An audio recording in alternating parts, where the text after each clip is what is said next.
mengapa Tuhan tega. Ya, next ya.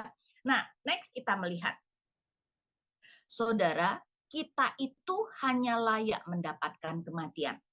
Alkitab menunjukkan bahwa setelah Adam jatuh dalam dosa, manusia tidak dapat melakukan yang baik.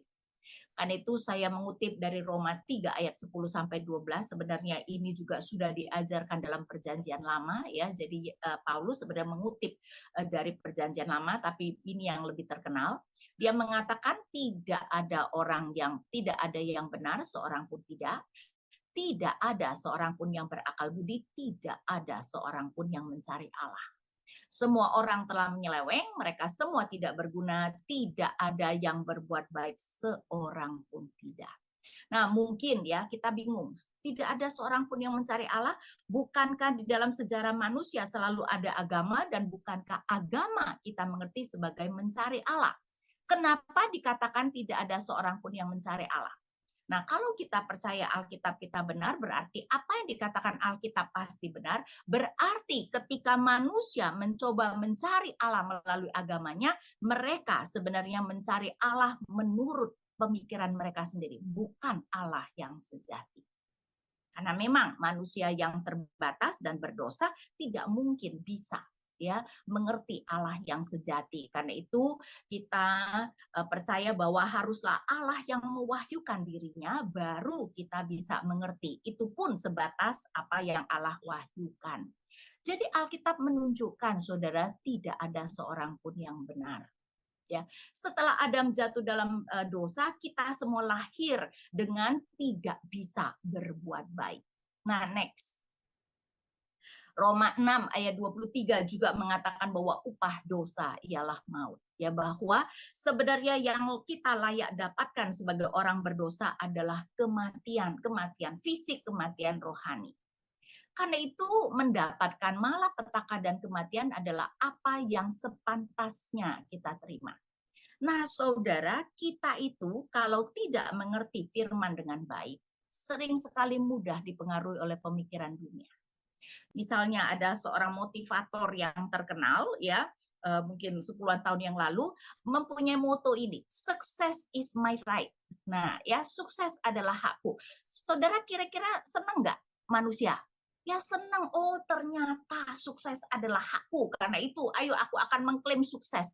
Tapi saudara, itu bukan ajaran Alkitab. Kata siapa kita berhak untuk sukses? Yang kita berhak terima hanyalah kematian dan penderitaan. Jadi kita harus mengerti bahwa kita itu hanya pantas menerima penderitaan dan kematian. Tidak pantas menerima apapun yang baik. Tapi Allah kita adalah Allah yang penuh dengan belas kasihan. Ya, karena itu next kita melihat belas kasihan dan anugerah Tuhan. Jadi dalam belas kasihan dan anugerahnya, Tuhan tidak memberikan semua yang buruk yang pantas kita terima. Buktinya begitu banyak hal yang baik terjadi dalam kehidupan kita, bukan? Allah memberikan kita orang tua, saudara yang baik, saudara-saudara seiman, teman-teman yang baik, dan sebagainya. Tentu saja ada keluarga yang juga buruk ya, ataupun teman-teman yang jahat, tapi dalam kehidupan ini banyak hal yang baik yang terjadi dalam kehidupan kita. Dan itu semuanya tidak pantas kita terima. Ya, jadi dalam belas kasihan dan anugerahnya, Tuhan itu tidak memberikan semua yang buruk yang pantas kita terima. Jadi sebenarnya, saudara, pertanyaan yang benar bukan mengapa aku bisa mendapatkan yang buruk, tapi seharusnya kita bingung mengapa aku bisa mendapatkan yang baik. Jadi saudara, seharusnya kita itu bertanya why me ketika hal baik terjadi pada diri kita, bukan ketika hal buruk terjadi pada diri kita. Dan ini menunjukkan sekali lagi kita itu sudah terpengaruh oleh pemikiran dunia. Ya, berpikir kita pantas menerima yang baik, karena itu ketika hal buruk terjadi, why me Lord? Kok aku dikasih yang jelek seperti ini, dikasih yang buruk? Padahal seharusnya kita itu tercengang-cengang ketika ada hal baik bisa terjadi dalam kehidupan kita. Kok bisa sih Tuhan Engkau memberikan yang baik? Aku tidak pantas menerimanya. Ya, jadi saudara, kita sering sekali sebenarnya salah ya, mempunyai perspektif yang salah tentang diri kita. Ya, jadi dalam hal ini Next kita melihat, kalau sudah begitu, pertanyaan mengapa Tuhan tega adalah pertanyaan yang kurang tepat. Karena ini mengasumsikan bahwa kita pantas mendapatkan yang baik, karena itu kok Tuhan tega ya memberikan aku yang buruk, padahal aku seharusnya mendapatkan yang baik. Mengasumsikan bahwa Allah tidak adil ketika membiarkan kita menerima konsekuensi dosa kita atau dosa orang di sekeliling kita. Kok Tuhan teganya sih membiarkan aku menderita dari, walaupun itu adalah akibat dosa kita, kalaupun bukan akibat dosa langsung dari kita, adalah akibat dari dosa sekeliling kita. Saudara, tidak ada satupun penderitaan kita bukan karena dosa. Memang tidak selalu itu adalah dosa pribadi kita, tetapi jelas itu adalah akibat dosa. Kalau tidak ada dosa, kita tidak akan sakit.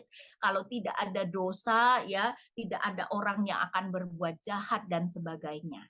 Ya, dan kita dengan mengatakan mengapa Tuhan tega, mengasumsikan bahwa Tuhan tidak boleh dong, ya, kemudian menghukum aku walaupun itu dosa aku atau dosa orang lain. Kenapa kok aku yang menerima hukuman itu? Ya, jadi kita mengasumsikan kalau begitu berarti Allah tidak adil. Next, kemudian kita juga mengasumsikan bahwa Allah berkewajiban untuk menyingkirkan segala yang buruk yang dapat terjadi dalam kehidupan kita. Dan itu kan yang kita, Tuhan kok tega sih membiarkan itu terjadi? Kenapa Tuhan tidak singkirkan? Bukankah begitu mudah untuk Tuhan melakukan hal itu? Dan kita marah, kenapa Tuhan tega membiarkan itu terjadi? Emangnya Tuhan berhutang harus menyingkirkannya? Saudara, Tuhan tidak berkewajiban untuk menyingkirkan segala yang buruk yang dapat terjadi dalam kehidupan kita. Karena yang buruk itu terjadi, itu adalah karena memang kita adalah manusia berdosa. Ya, karena itu next. Pertanyaan yang lebih baik menurut saya adalah mengapa Tuhan tidak tega? Tidak tega membuang kita manusia berdosa yang pantas mati. Mengapa Tuhan tidak membuang saja semua kita? Mengapa Tuhan masih mau memberikan pemeliharaannya, kebaikannya? Kenapa Tuhan tidak tega membiarkan semua yang buruk terjadi dalam kehidupan kita? Saudara, kita pantas mendapatkan semua yang buruk dalam kehidupan ini. Karena kita adalah manusia berdosa. Ya, dan upah kita adalah maut. Itu adalah perkataan Alkitab, ya. Karena itu sebenarnya pertanyaan yang lebih baik adalah, kok Tuhan enggak tega ya? Enggak tega memberikan semua kepahitan dan penderitaan. Saudara, di dalam kehidupan seperti saya katakan masih banyak hal yang baik terjadi dalam kehidupan kita, ya.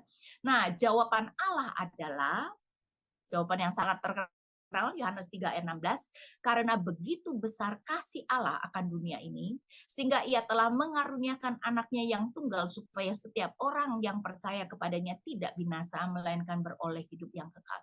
Jawaban Allah adalah karena aku tidak mau semua kalian binasa.